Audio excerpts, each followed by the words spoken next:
Hello, everybody, and welcome back to the reviews. Today, we're beginning on episode 9 of Girls Can Be Kind to Otaku.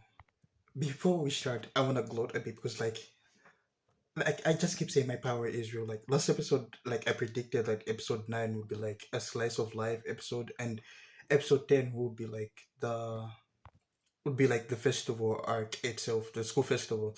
And I was correct. I was not I'm not really taking questions about this. Like, my power is real. Like, my predictions just really come true. Like, the prophecy was spoken and the prophecy was fulfilled. Like, I'm just him. I'm himeth, to be honest. Anyway, let's get into the episode. After the sleepover from episode 8, the group is heading home, and when why am I saying like that? Anyway, after episode 8, Amani kind of realizes that she left something behind. I forgot what it is. I don't think they specifically say what it was, but she did leave something back at home. No, not her home. Ichiji's brother's home. So she and Ichiji just kind of head back together while Soe goes home. And which kind of brings me to like a question like I've been having. It's not even like a question that I've had like for sure. Like, I've had this question I think for multiple years now. No, wait, this question which I'm about to say, I've had it for a while, and then there's like another question I'm about to ask which I've had it for multiple years.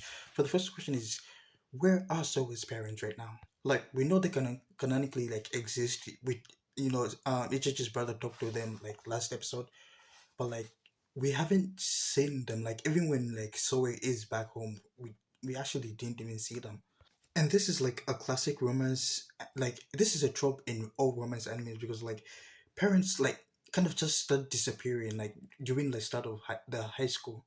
Like, it's really just shocking. Like every romance anime, like the parents go on a business trip at the start of the at the start of the school year, and kind of simply never like return for like plot reasons. And like, to be honest, I wouldn't it wouldn't really change much even if they are there, like. But like, I'm just like wondering like, where in romance anime, where did what happens to the parents? Is it like a thing where they just talk to each other like, I ain't gonna lie, my son is reaching high school, I'm a dip? Because if you can name me like one anime where like the parents are there like for the full time of the story, like I'll genuinely do anything because like I doubt they're like they're not that many anime. Like, I can name like yes, I can name one like you and I polar opposites. The parents of like the main male character are there, but like aside from that, they're not really much many. No, it's not a romance anime specific. It's more like harem anime specific. Anyway, this is like a sidetrack. Let's just get into like the episode. But like, before I can like shift to like what the episode is, so like if you're wondering like why you never like got your own gal, your HG or your Amane, you shouldn't really blame yourself. You should just blame your parents for like not going on a business trip during your high school year, because I ain't gonna lie, my parents are still here, like. So I also want to blame them, but like I also blame myself for not putting myself. Okay, whoa, what's happening? Anyway, let's just continue with the episode. Let's just continue with the episode. Anyway, they kind of arrive back at Big Bro's house, but like he's in the shower, and like it said that he takes a long time to take a shower. So that means that the shower must be really good for like you actually stay a long time in the shower. I would say I don't know. I think I also still I probably stay. No, I wouldn't say I stay a normal average time in the shower. Mac, I don't know how long I actually stay in the shower, but like if the shower is that good, or maybe it's very hot, I'll probably put on like a cold shower and like take a while. Okay, depending on on how hot or cold it is, because if it's very cold, like a very hot shower, like I can take like an hour just standing in like the shower. But like if it's not that hot, I'll probably like take a quick cold shower and move on. Anyway, Amane and Ichi kind of like go to like a nearby park while eating some of I think they were called croquette sandwiches. I want to know if like there's a place where I can actually buy a croquette sandwich, because this it looked really good when they were showing it. Like this looked really good. Like, Genuinely, like I would pay good money for this. But like what follows after is like one of the most important conversations the series has ever had. And like this the episode uses this as like a gateway into something that most romance episode would never like dedicate this much time to. Like majority of episode 9 is told like through a flashback showing like how Amane and Ichiji first met at like the start of the school year. And the show kind of like gives them like a full episode to just tell to tell the story properly. Like this is, I would say this is genuine. Like this is really really rare. Like like most romance animes give like their like male men him the heroines, like the main heroines, like a few minutes of like a backstory at best. Like you can watch any like romance anime, like the maximum length of like any male any female heroines backstory will be like probably a few minutes, but like which is kind of like enough to like explain like their personality and move on. But this show stopped like everything and said and kind of said that this show like deserve their own episode, like just dedicated to just these two characters. Like the show was trying to tell us that they're not just like love interests; they're their own people with like their own history that existed before even Zoe ever like entered the picture. And I really loved every second of it. Like just like having like this show in like the interaction. Like we know that the best friends, but like seeing how they actually became friends, like seeing how their friendship actually developed from like the moment they met until now was really really good. Like and the flashback reveals like something like beautifully ironic. Like when Amane and Ejiji first saw each other, like both of them thought the other was, stylish, confident, popular, and completely unapproachable. Like both of them assumed the other was like out of their league. Both of them were like too nervous to actually make the first move. Like they were feeling like the exact same thing simultaneously, and neither of them like actually knew it. And like there's like a real lesson buried in this. Like how many connections never happen because both people are like too nervous to like actually make the first step. Like each person like assuming the other is more confident, more stable, or like more certain that they actually are not like fit to be with that person. Like you never know what's on the other side of the conversation. You're afraid to start, to take the risk. The worst case is usually not as bad as you kind of fear. Anyway, I'm gonna stop philosophizing, philo- philosophizing. I don't know, big words are not really my thing. Anyway, let's just get back to the episode. The central flashback takes place at the like beginning of the school year. We kind of have like the cherry blossom blooming. Everything like was new and uncertain for both of them. Like like neither of them was like as confident as she appeared on the outside. Like Amane was worried about fitting in. Ishiji was worried about whether people actually liked her. Like both were equally figuring out like what they actually wanted, what they really wanted to be in life. And like that's the most universal first year of high school feeling that exists. Like I I during my first year of high school, like I also wanted like to be liked. Like I wanted to be like fit in with everyone. Like I was performing like a version of myself that I thought would be like accepted while hoping someone would like accept like the real version of me. Like most people go through this exactly. Like don't let anyone lie to you. Like everyone has like a false version of them that they are trying to hide or they are living right now. And like watching Ichiji and Amane go through it together and find each other in the middle of it makes like the friendship feel really genuinely earned. Like it's not like it's a friendship that was built by trust. Like like I don't know how to explain. Like it was just a really beautiful friendship. Like and the way the anime did it was really really fantastic. I enjoyed how they actually adapted like the the entire like friendship of like I don't know if it's like a real filler episode or maybe it happened in the manga. Like I have to like actually read that part of the session, but like 9 times out of like I don't want to say like it's not I don't want to say it's not in the manga, but like I feel like even if it's in the manga, I bet it's like really short and like so like so I'll just say like the anime took like, if it's in the manga, then the anime just took this into like this whole like flashback flashback to a whole new level.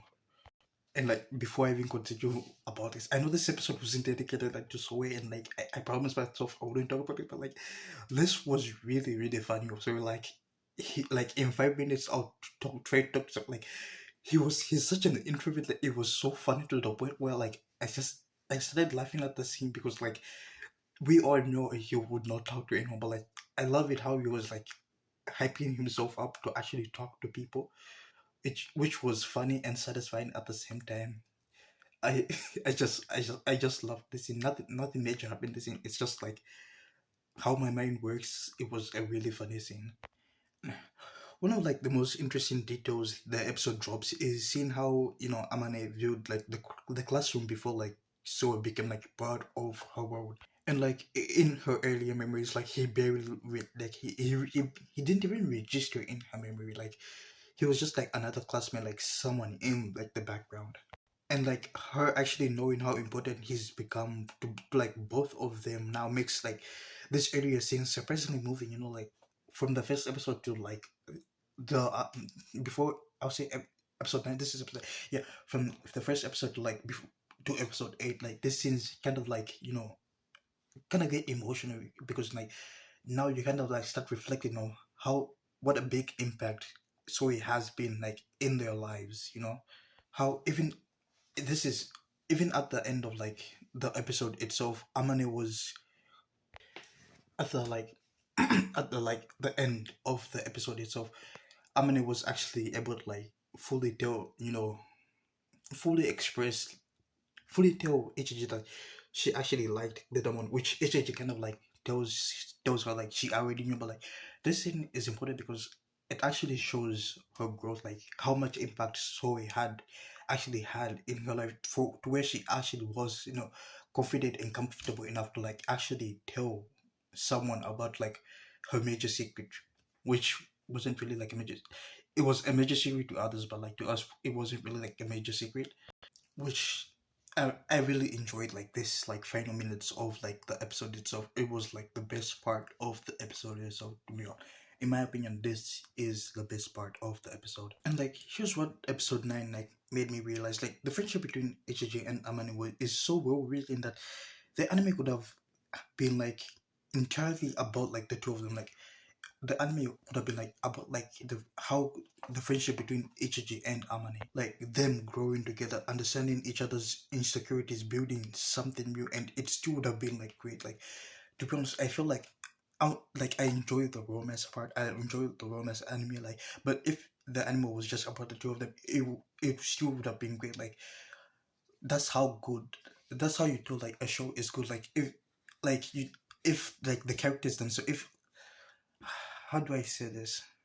I I kind of I lost track of the comparison I was about to make, but like, what am I trying to say first? Anyway, what I was saying, like, the writing between the two of them is really good. Like, the friendship feels really genuine. It's like, I think one of like the best friendship I've ever seen in an anime. And if they had their own story, and like if like the mangaka like felt like making another story, like if she did like an Ichiji and Amane like spin-off, just the two of them, like their interactions, their growths, like that, I think that would genuinely like be like the best manga ever.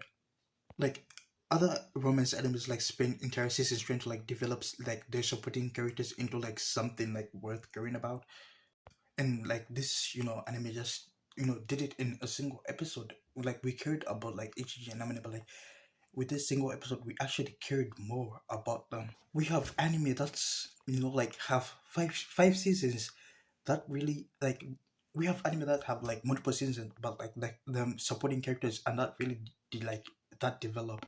And yes, I'm talking about You Rent a Girlfriend. Like this anime has five. It's 5 seasons. It's been 5 seasons now, and like I would say like there's none to know like character development for none of them.